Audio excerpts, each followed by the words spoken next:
شو اللي يصير؟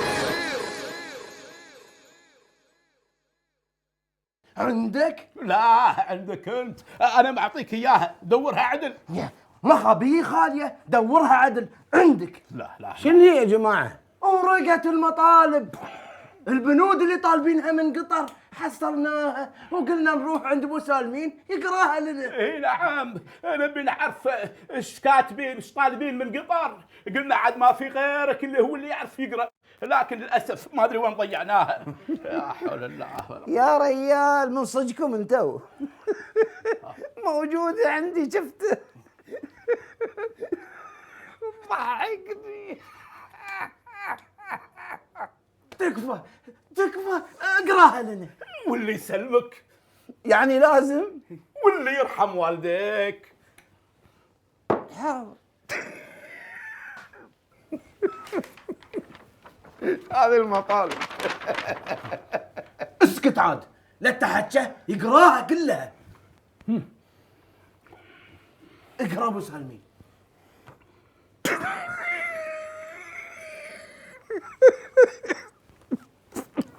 اقراها لنا، قاعد تضحك. مو بقادر. المطالب تضحكني. اوه الحين بتم يضحك واحنا نبي نعرف شو السالفه.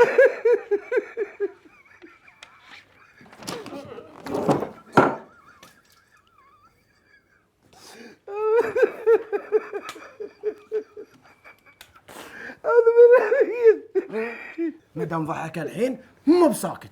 ابو سالمين حط المطالب على صوب، تعوذ من ابليس، أعوذ بالله منك يا إبليس. غير جو وشرب شاي.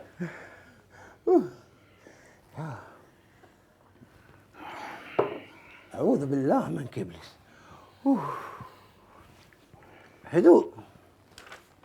الحين إن شاء الله إن شاء الله بإذن الله ما نضحك، إن شاء الله بإذن الله ما نضحك.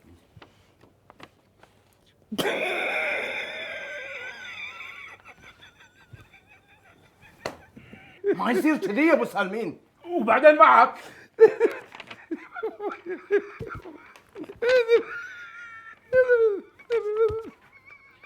شو أسوي؟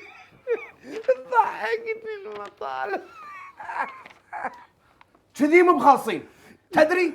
خل المطالب عنك عشان تنسى الضحك. اهدى، قم سوي شيء. الحمد لله الحين زين. يلا اقرا. مو بضايق علي. بعود نفسي.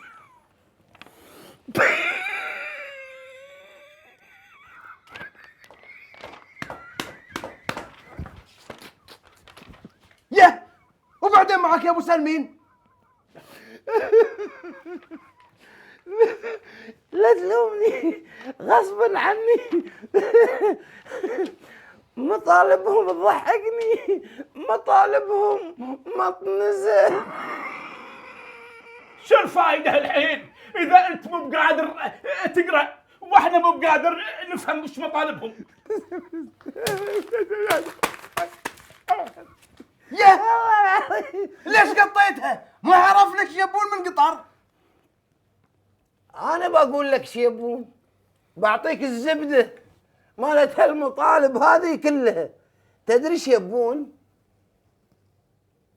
هم ما يبون دولة قطر، يبون دمية قطر. شو اللي يصير؟